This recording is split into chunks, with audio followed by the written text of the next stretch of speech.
Hitler, a man who needs no introduction, a narcissistic psychopath, in his evil book Mein Kampf describes the technique of big lie. According to his book, a big lie is a gross distortion or misrepresentation of truth, primarily used as a political propaganda technique.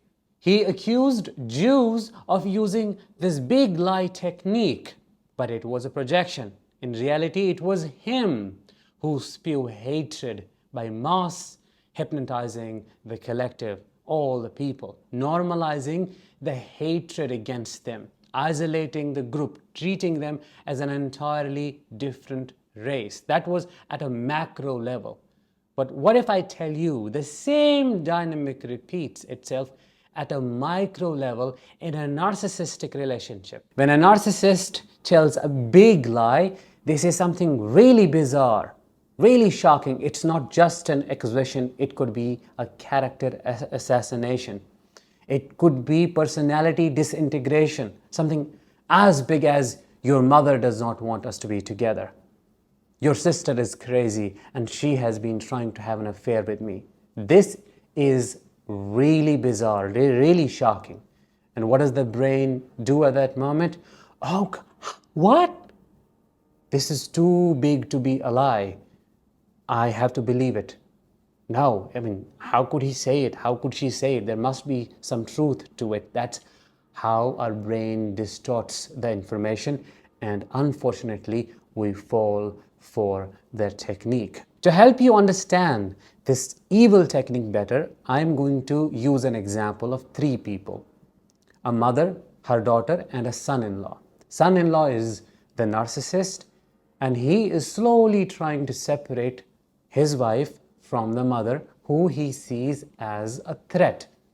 He believes if he lets the daughter, his wife, be in touch with her mother, he will be exposed. So he slowly disintegrates the relationship, brainwashes the wife, and she goes no contact. I will explain this entire thing step by step so that you understand how the big lie technique works. Another part that you need to understand before I explain the thing is half-truths. Narcissists always pick and choose elements to create a narrative so that their lie is supported.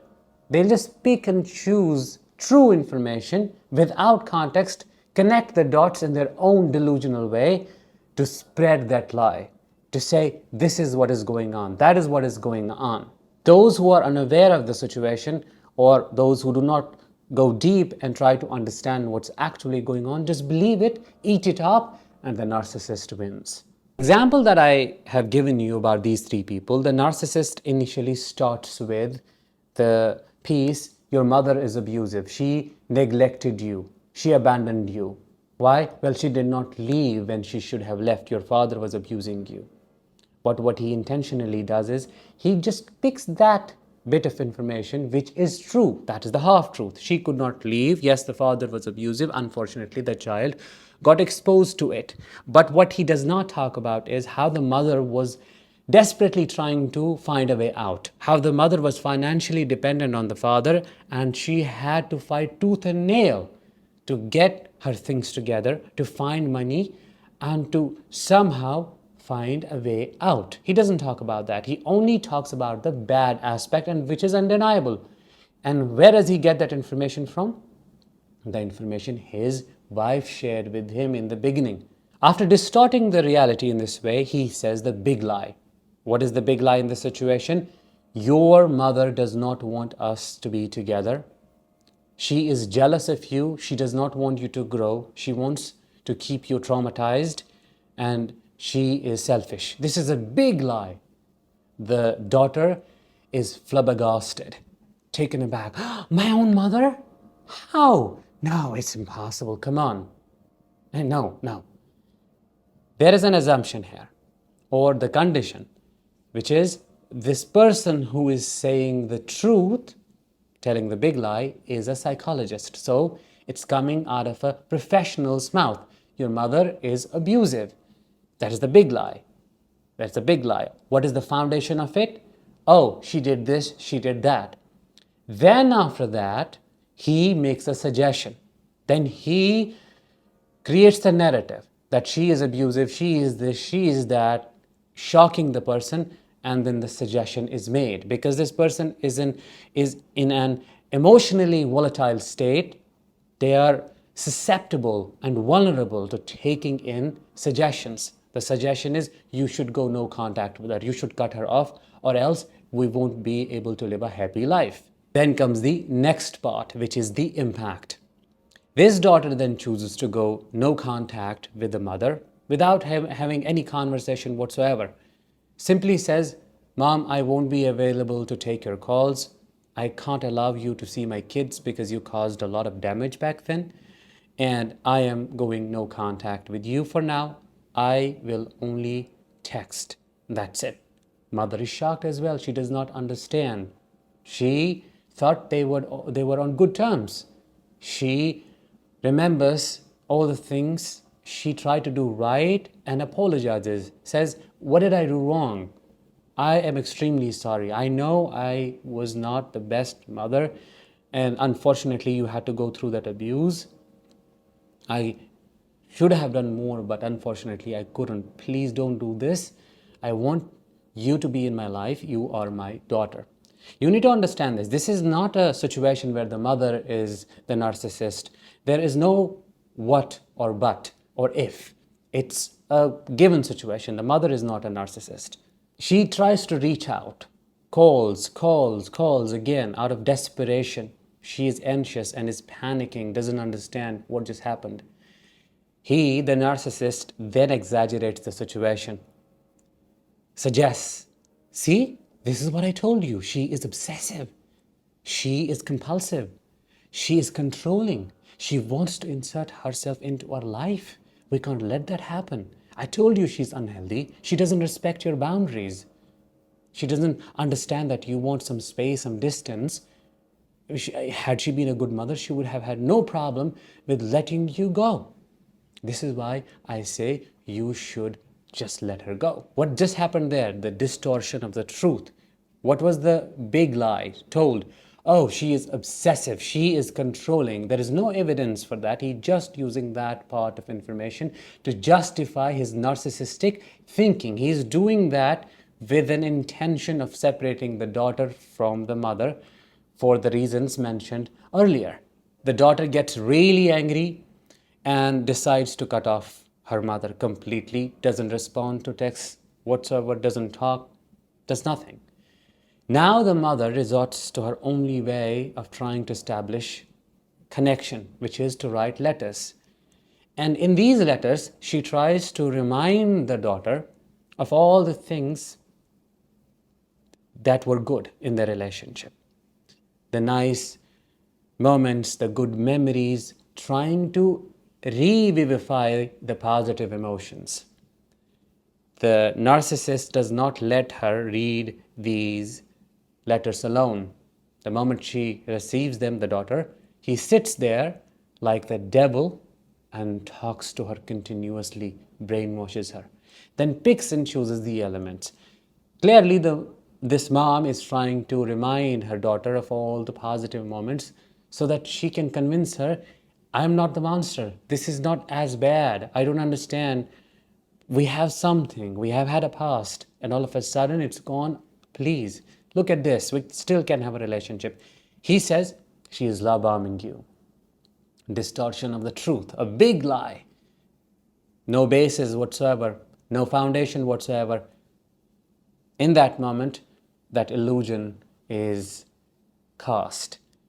Right in that moment, he shapes the environment, makes it seem like she's obsessive, she's love bombing her, she is emotionally blackmailing her, she is reminding her of the past intentionally so that she keeps some form of relationship with the mother. But you and I both know that's not the case. Mother is really desperate, and what the daughter does is instantly tears these letters into pieces, burns them, and she's done. After a couple of months, what the mother does next is she tries to reach out to this daughter through a friend, a mutual friend, or a sibling. It could be anybody. And finally, the daughter says, okay, I'm fine. I can meet you, because the mother begs for it, says, please, please, okay, you don't talk to me, but at least give me a chance. And this time, let's have a private conversation. I deserve to have some time alone with you. Because the mother knows she's being brainwashed and wants to talk some sense into her and try to, let's say, rebuild the relationship. But the narcissist knows, so the devil accompanies. During the entire meeting, this woman, the daughter, does not get even a minute to breathe at all alone with the mother, let alone spending a minute with her. He is continuously putting his hand on her head, on her neck, anywhere in the body. It's like keeping a puppy on leash, a dog on leash. The mother-in-law requests a minute alone. Let's go and have a walk together.